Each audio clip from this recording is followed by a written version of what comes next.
They think we're weak. The stars above the Velari homeworld shined cold and quiet.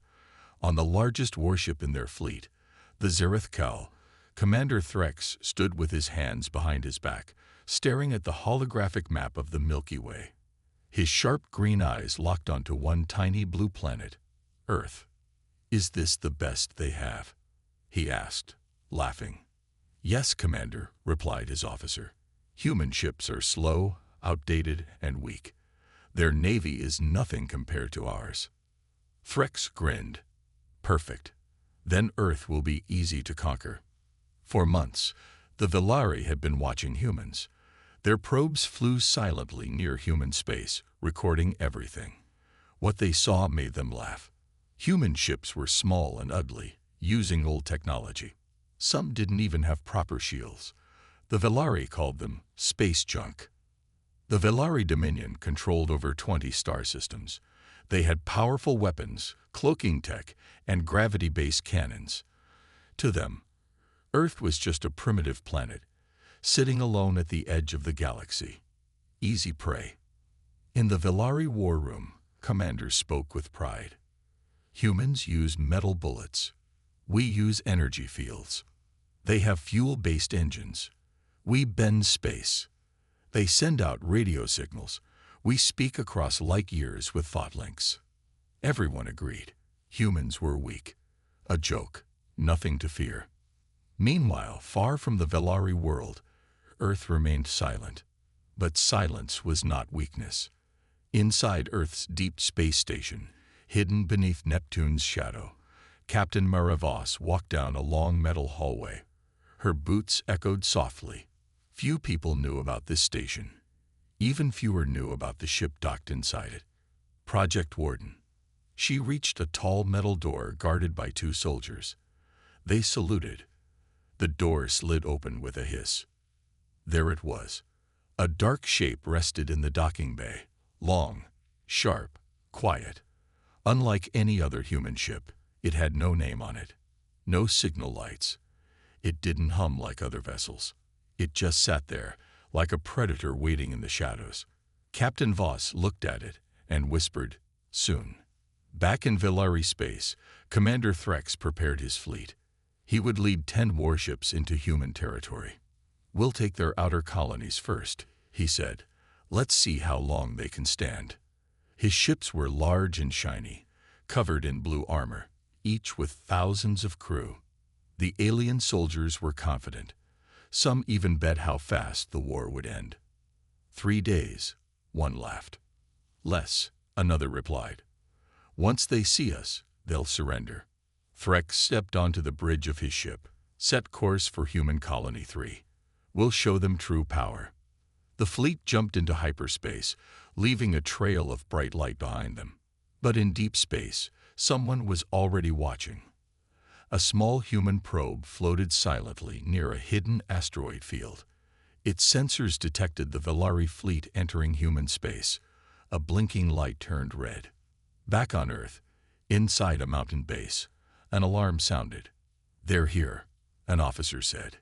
Captain Voss received the message. She gave one order: deploy the Warden.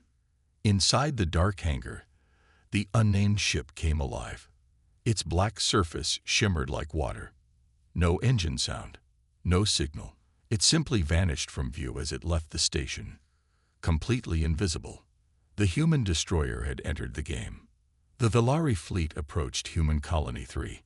The colony was small, just a few thousand people living on a moon. A weak defense ship floated nearby, more for show than real protection. Commander Threx smiled. "Begin the message." A hologram of Threx appeared over the colony's base. "Humans of this colony, you are now under Velari control. Surrender, and we will allow you to live. Resist, and you will be destroyed." No reply came. "Fools," Threx muttered. "Charge weapons." Suddenly, one of his officers looked up from the scanner. "Commander, there's something out there." "What is it?" I don't know. It's not on any ship list. It's big. Very big." Threx frowned. "Show me." On the screen, a shape slowly appeared. It didn't look like any human ship they had seen.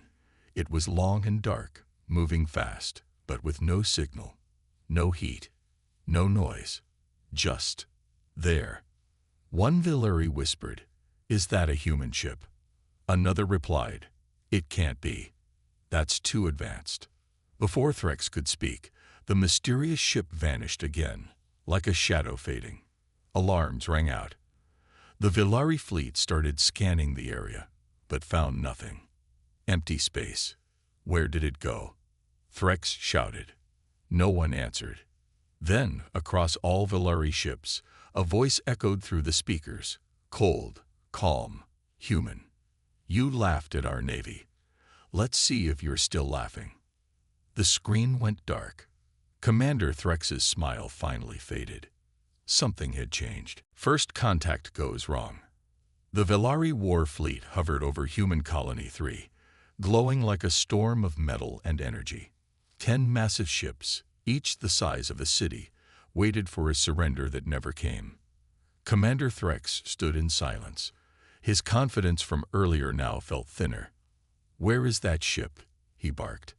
His crew worked fast, scanning space again and again. Still nothing.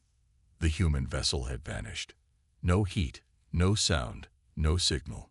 Just gone. "It's some kind of stealth tech," one officer said nervously. "We can't lock onto it." Threx's fists clenched. Impossible. Humans don't have stealth like that. But they did. Suddenly, a loud boom shook the lidship. Alarms screamed. Sparks flew across the command bridge. "Hit on deck 4. An engineer shouted. "Something just punched through our shield." Threx turned. "What hit us?" No answer. Then it happened again. Another blast. Another tremor. This time, a full section of their second ship erupted into fire. A massive hole burned through its side. "Second cruiser is losing power," came a voice. "Internal systems failing." Still, no one saw the attacker.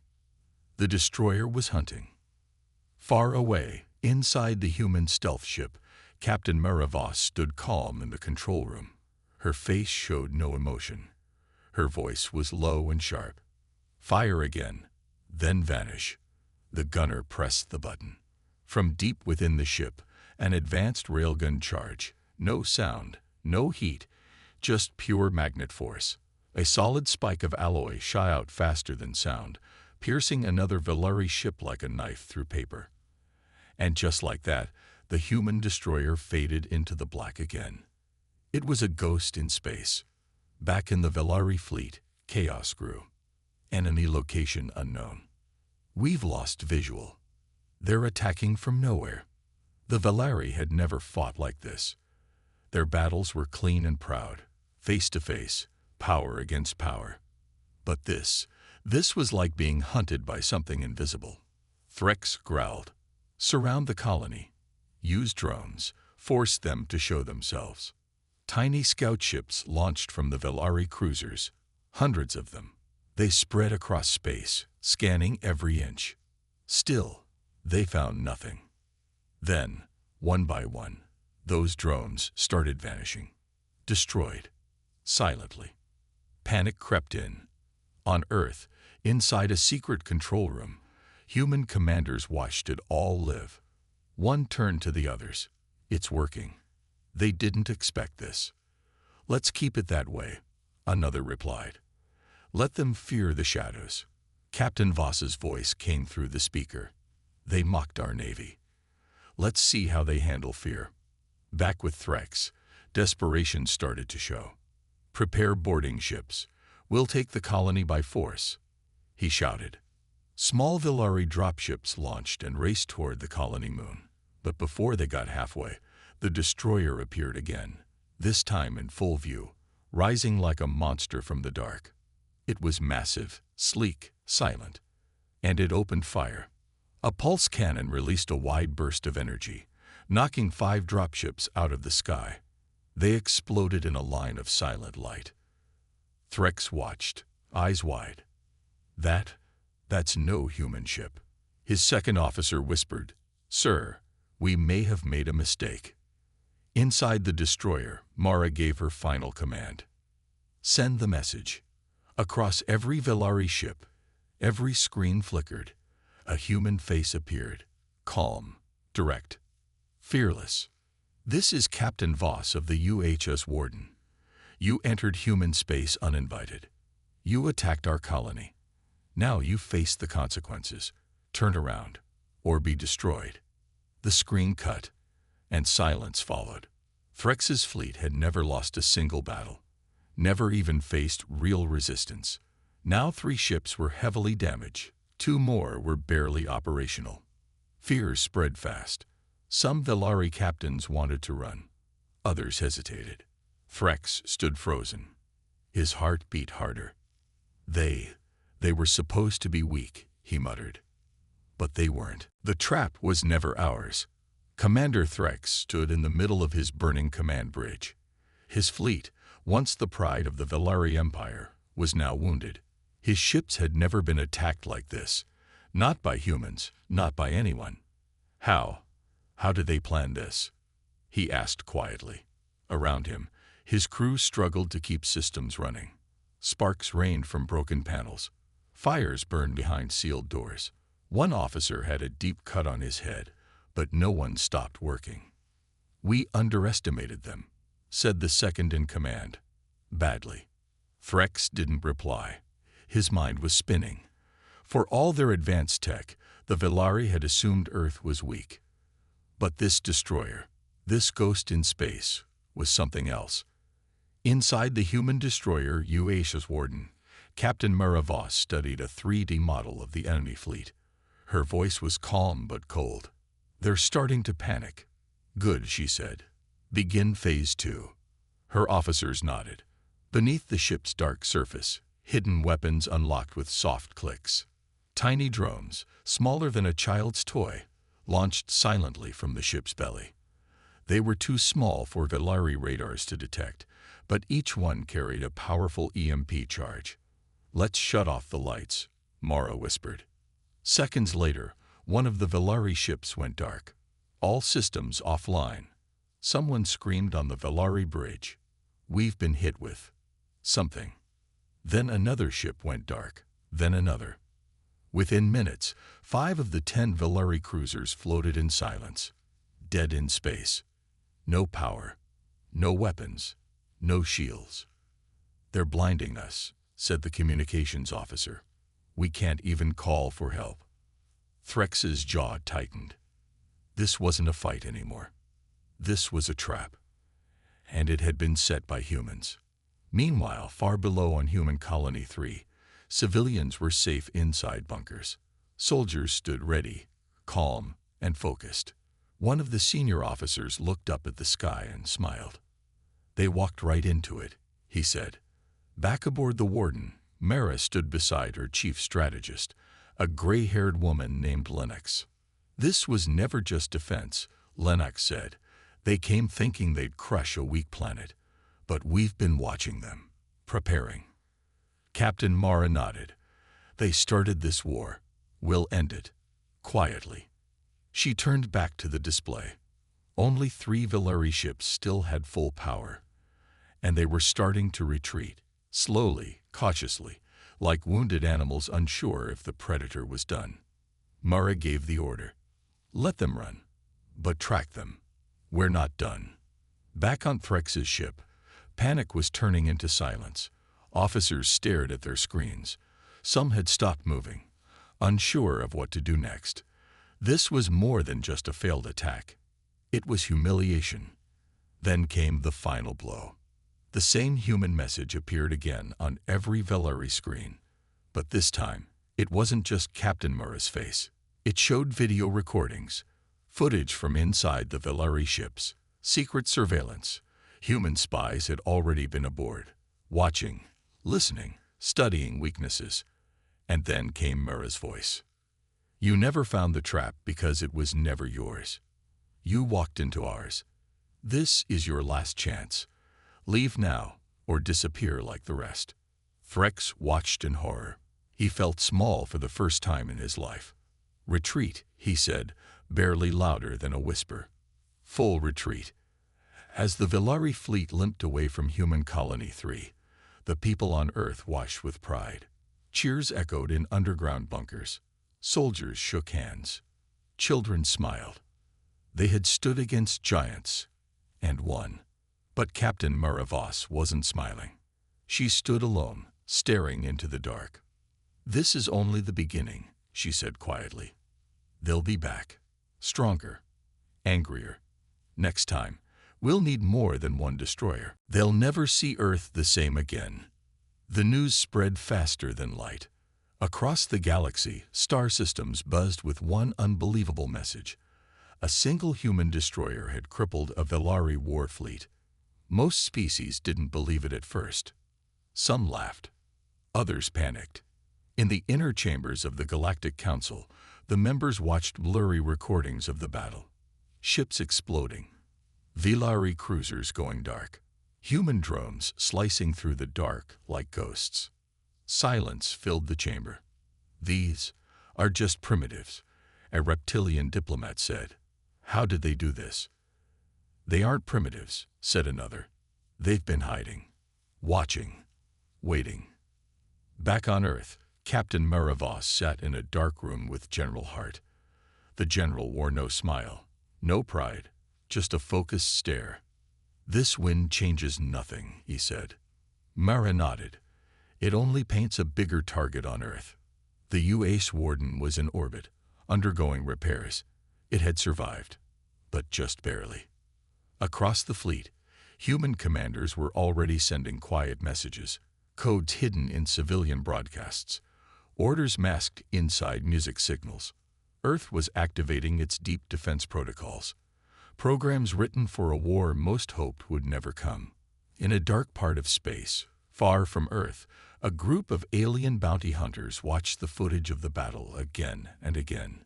"Humans have tech we don't understand," one said. "They're more dangerous than they look," said another.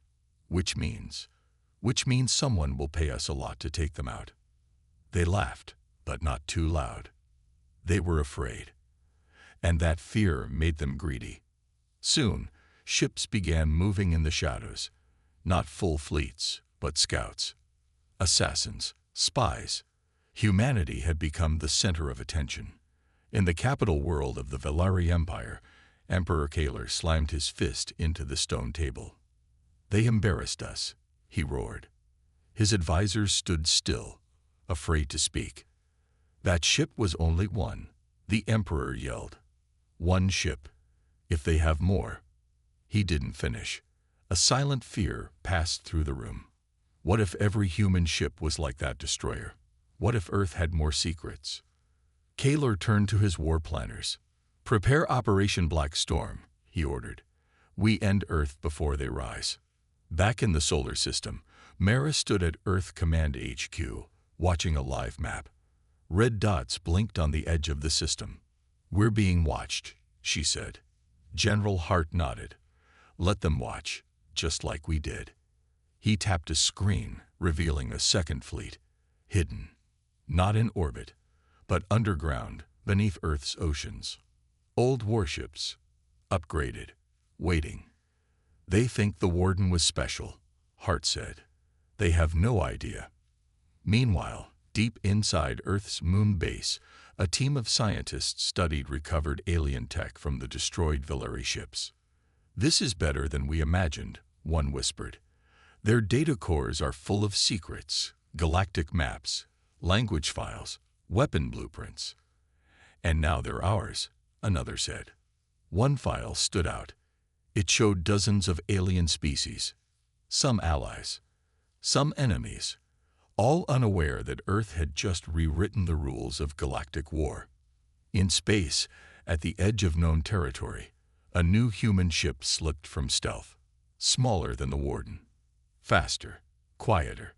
A single message was sent from it. Phase 3 initiated. No one knew what Phase 3 was. Not yet. But across the stars, alien eyes widened in fear. For the first time, the galaxy wasn't laughing at Earth. They were listening, watching. And some were planning to join the humans, because maybe, just maybe, These wild, unpredictable creatures from the blue planet had what it took to change everything. The Empire sends its best. The Velari didn't wait. They were humiliated. Their fleet, one of the strongest in the galaxy, had been shattered by a single human warship. There would be no debates, no more warnings. This time, they sent their best. Not fleets, not battleships, something worse. A Black Ops unit known only as the Silence. No names, no mercy. Their mission was simple: infiltrate Earth, eliminate Earth's military command, cripple human resistance before their hidden power could grow. 7 assassins, trained in the darkest parts of the Velari Empire, armed with weapons no species dared use, unseen, unheard, until it was far too late. At Earth Command, General Hart reviewed the latest signals. Our deep scanners caught something, an officer reported. Tiny distortions, like ripples in empty space. Could be cloaked ships. Hart's eyes narrowed. How many? 7, heading toward different targets across the planet. He didn't hesitate. Activate Ghost Protocol. Alert the Warden. On board the UHS Warden, Captain Maravos was already awake. She had a feeling something was coming. 7 cloaked units, likely Velari, her AI reported. Targets include you, General Hart, and key research stations. Mara smiled faintly. So they're scared. Yes, and desperate. She nodded. Let's give them a reason to be. The first assassin landed in a forest near Geneva. It moved like a shadow, silent, deadly. But as it approached its target, a signal flared. A hidden turret unfolded from the trees, followed by 4 soldiers in adaptive armor. Human tech. Rapid. Brutal. Before the assassin could vanish, it was surrounded. 1 step too slow. A lesson forgotten. Earth had learned from the galaxy and improved on it. The second assassin reached a base in Alaska. It infiltrated deep into the structure. What it didn't know: the base was fake. A trap. And the walls were lined with sensors designed from stolen Velari tech. The moment it stepped inside, doors sealed shut. Gas hissed. The room darkened, and Mara's voice came through a speaker. You should have stayed in space. Elsewhere, the 3rd and 4th assassins met resistance unlike anything they'd ever trained for. Dogs that could smell energy signatures. Drones that hunted heat. Soldiers who moved with machine precision, but fought with human rage. Every attempt the Velari made to eliminate Earth's leadership failed. And as their best agents fell, one by one, the galaxy washed. Back on the Velari homeworld, Emperor Kaler smashed another hologram projector. What do you mean they expected the strike? The room fell silent. They're just humans. His war chief finally spoke. They're not just humans anymore. They're something else. Meanwhile, Mara stood before a hidden chamber deep beneath the Warden. Inside were blueprints. Old ones. Earth's original space defense plans, before they were buried and locked away.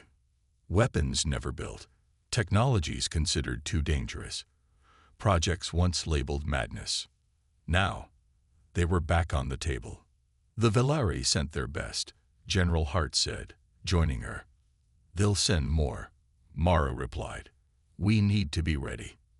We will be, Hart said, because they've just made the worst mistake in galactic history. He looked at the stars on the screen. They turned Earth into a battlefield. Across the galaxy, whispers spread like wildfire. The assassins failed. Earth had survived. And not just survived, thrived. For every plan against them, humanity had an answer. For every threat, a counterstrike. Alien leaders began to worry. Some wondered if they should prepare for war. Others, they were thinking of something far more terrifying. Maybe it was time to ally with Earth, before it was too late. Allies, enemies, and the coming storm. The stars grew quiet. After the failed assassination attempts, the Velari Empire paused. It wasn't surrender. It was fear. Fear wrapped in silence, hiding behind diplomacy. They called it a ceasefire. But on Earth, no one believed it. General Hart stood before the United Earth Council, a dark image behind him. 7 marked X where the assassins had fallen. "We must assume the Velari are regrouping," he said. "And this time, they won't come alone." The council chamber buzzed with whispers. What if they bring allies? What if we're already surrounded? That was when the offer came. A transmission crackled through deep space frequencies. It wasn't Velari. It was from the Ruin Coalition, an ancient alien alliance that had stayed neutral for centuries. They had seen the battle footage. The human destroyer. The fallen Velari assassins. And something else. The strange energy pulse Earth's defense systems had emitted. Something not of Velari design. Something older. "Earth," the Ruin ambassador said. "We request a meeting. Immediately." On board the UHO's warden, Captain Maravos met the ambassador in orbit.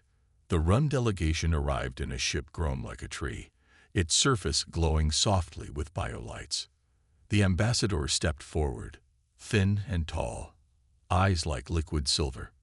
"You used forbidden energy," he said without greeting. Mara's eyes narrowed. "We used what we had to survive." "No," he replied. "You used something you weren't supposed to have. The energy signature.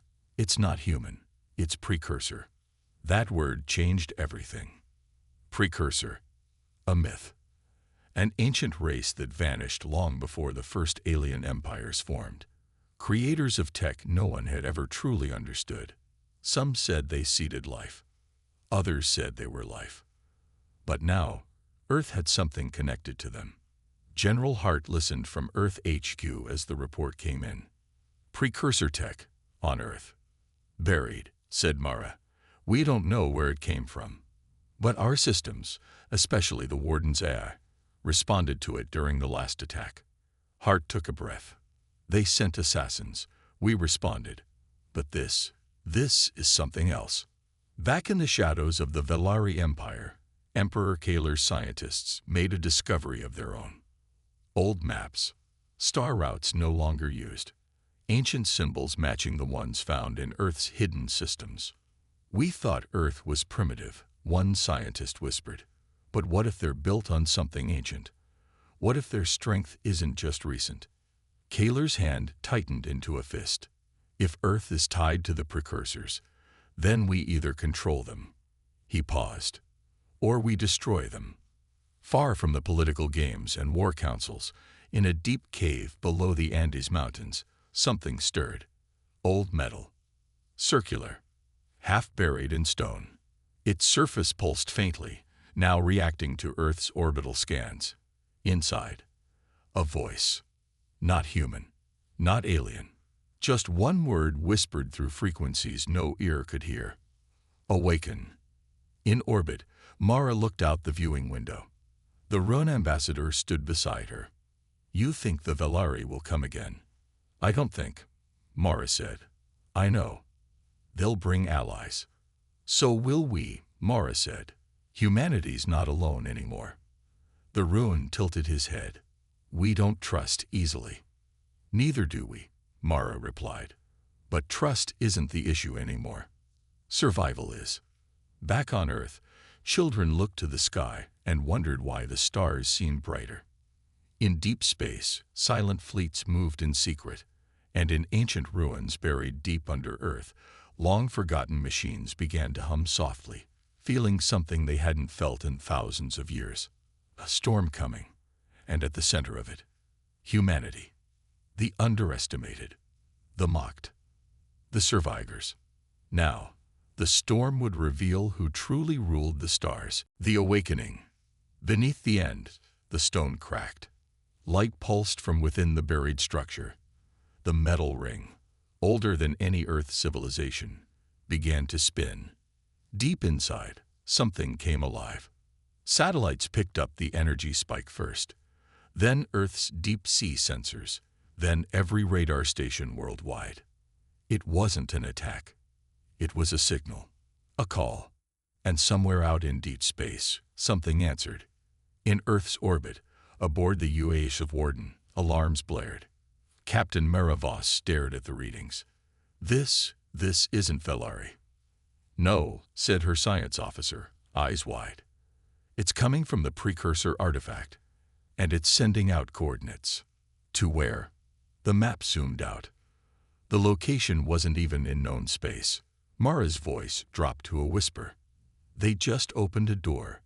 On Velari Prime, Emperor Kaler stood frozen before the same data. The precursor signal had bypassed every known firewall, every secure relay. It burned across star systems, untouched by interference. Launch the fleet, he barked. Earth has activated something we cannot allow. But Your Grace, his advisor warned, what if they already made contact? Kaler's eyes were cold. Then we end them. Earth didn't wait. The Warden, joined by the newly repaired Valor's Fist and the smaller destroyer Street Helena, moved out. The Rune Coalition sent 3 of their best bioships, even a few rogue mercenary groups, impressed by Earth's defiance, offered support. General Hart addressed humanity one last time before they left. We've been underestimated, mocked, attacked, but we're still here. And now we're going to find out who, or what, we really are. The journey took days through uncharted space, dead systems, silent black holes, abandoned stations with strange carvings, none of them human, and none of them Velari. Finally, they arrived. A broken planet, shattered like glass, floating in its orbit, a massive ring station, dormant but intact. Its design, precursor. The Warden approached slowly, no resistance. Then, without warning, the ship's eye froze, and spoke in a voice not its own. You have reached the archive. Species, human. Designation, inheritors. Everything stopped. Mara leaned forward. Inheritors of what? The voice replied, smooth and distant. Of the flame. Of the memory. Of the purpose. The station powered up. Lights danced. Ancient machines moved. It wasn't just a station. It was a message, a key, and a warning. You are not the first to rise, but you may be the last to endure. The flame must be carried. The choice must be made. Will you awaken what sleeps, or leave it buried? At that moment, the Velari fleet arrived. Over 100 warships. Kaler's voice echoed across space. You were never meant to wield such power. Mara responded, calm and cold. Neither were you. The ring station's core flared. Weapons lit up, but not Earth's weapons. Something older, smarter, waiting for someone worthy to unlock it. Earth had a choice. Use the station to destroy the Velari, or awaken what was hidden inside, and risk everything. Mara made her call. Activated, she said. The Warden sent the command. The ring opened like a blooming star. From within rose a ship, black, smooth, silent, bigger than anything ever built by known species. And inside it, a single precursor eye, half broken, still watching, still guarding, still waiting. It scanned the Velari fleet. Threat confirmed. Defense activated. Light exploded. The Velari fleet fell in minutes. Their strongest ships torn apart by invisible forces. No weapons, just gravity, time manipulation, and energy that bent reality. Kaler's command ship tried to flee, but it vanished, pulled into a fold in space, never to return. Then the station went silent. The ship powered down. The AI whispered its last words. Flame passed. Choice made. And it faded. Back on Earth, the world held its breath. Mara returned, quiet and thoughtful. General Hart welcomed her. Did we win? He asked. She smiled. No, we survived. And we were seen. What now? She looked to the stars. We rebuild. We grow. And we remember. The galaxy isn't just stars and war. It's history. Secrets. and maybe destiny. Humanity was no longer the underdog, no longer mocked. The galaxy now spoke their name with respect or fear, and deep under Earth's crust, something else pulsed in answer. This was just the beginning.